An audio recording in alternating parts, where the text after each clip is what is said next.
Welcome to The Explainer. Today, we're diving into one of the most intense, mind-bending passages in ancient texts, the very first chapter of the book of Ezekiel. It's a vision that's so vivid and just strange that it's been sparking conversations for literally thousands of years. Okay, so first, let's set the scene. Picture this. It's 597 BC. We're in Babylon, which is basically the center of the world at this point, a massive, powerful empire. The kingdom of Judah has just been crushed, and its people, including our main guy, have been dragged from their homes into exile. And right in the middle of all this political and national chaos is a priest named Ezekiel. And he's going through his own personal crisis. I mean, everything he's ever trained for, his whole identity, his future, it's just been wiped out. To really get what's happening in this wild vision, we have to first understand the man at the center of it all, and just how hopeless things must have felt for him. So get this, the vision hits him on his 30th birthday. Now that's not just some random date, it's a huge deal. 30 was the age a priest was supposed to start his life's work, his official service in the great temple in Jerusalem. But for Ezekiel, well, there is no temple for him. He's a prisoner of war, hundreds of miles from home. So it's right here at what is probably the lowest point of his entire life, when he feels like his purpose has been totally stolen, that the heavens literally open up. And the vision doesn't start with, angels singing and harps playing. Nope. It kicks off with a terrifying, chaotic storm that's rolling in from the north. And these aren't just some random storm clouds, okay?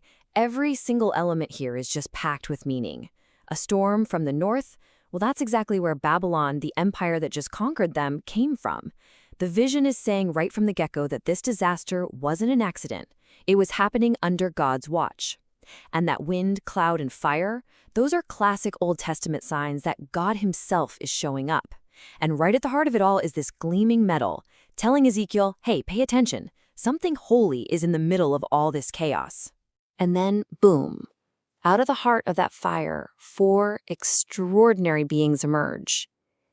This is where the vision gets really, really strange, and it's a huge part of the whole mystery. These are not your everyday, run-of-the-mill angels. They are identified as cherubim, this incredible class of beings whose whole job is to guard the very throne and glory of God.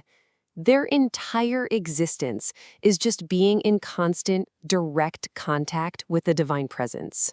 And those 4 faces? Nope, not random at all. They're deeply symbolic. Each one reveals a core quality of God himself. The face of a man points to love. The lion, that's royal authority. The ox, that's pure, unstoppable power.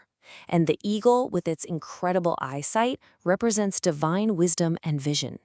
So altogether, they paint this complete picture of God's character, loving, in charge, all-powerful, and all-seeing.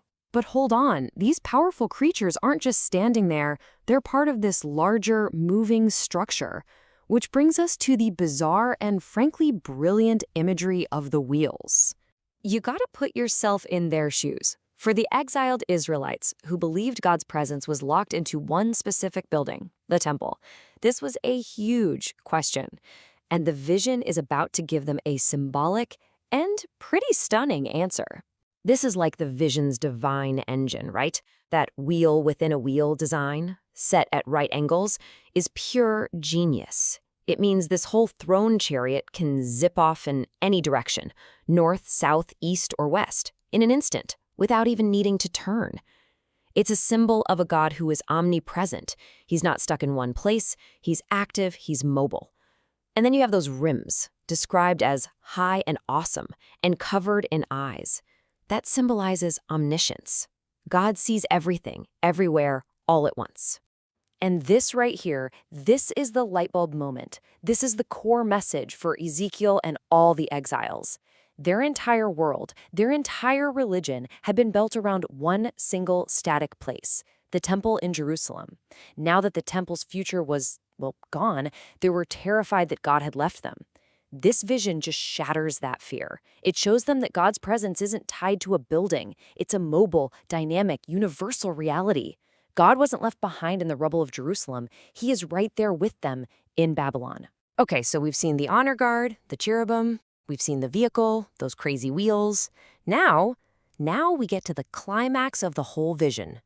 Ezekiel's gaze is pulled upward to the main event. So floating above the creatures, above what's described as this awe-inspiring crystal platform, a throne appears. And it's like sapphire, that deep, royal blue that just screams authority and heavenly royalty. Now listen to how Ezekiel talks here. He's being so careful with his words. He keeps repeating phrases like likeness and appearance. Why? Because he knows he's not seeing God directly. That would be impossible for a human. He's seeing a representation of something so glorious it's beyond our words, but it still has a recognizable personal form. So the figure on the throne, he's not described with, a face and hands. No, it's like looking at a being made of pure, white-hot energy. He's described as gleaming, molten metal, with this consuming fire that's both inside him and all around him. It's just a picture of immense power, purity, and holiness. And then you get this final detail. And wow, is it important? After all that terrifying stuff, the storm, the fire, the strange beings, the entire scene is wrapped in the brilliant, gentle light of a rainbow. Now, for any Israelite, that's an instant callback to the story of Noah. It's a symbol of God's promise, his covenant, his faithfulness, and his mercy. So, what do you do when you see all that? When you're faced with this vision of absolute authority, unstoppable power, all-seeing knowledge, and covenant faithfulness all wrapped up in one? Well, you do what Ezekiel did. It's the only thing you can do. You fall on your face in humble worship. So let's just break it all down. What's the big takeaway here? This wasn't just some bizarre, confusing dream. No way. It was an incredibly powerful message that these people desperately needed to hear. It was telling them that even though their world had fallen apart, God was still on his throne. He was still all-powerful. He was right there with them in their exile. He saw every bit of their suffering. And maybe most important of all, he was still faithful to his promises. And that's really what makes this ancient vision still hit so hard today. It takes all the fear and chaos of Ezekiel's world, and it reframes it inside the much greater reality of God's glorious and active rule. And that leaves us with a question that just echoes down through time. In the middle of our own crises, our own uncertainties, where do we need that same assurance that a loving, powerful, and faithful God is still present and still in control? That was the hope this vision offered then, and that is the hope it continues to offer us now.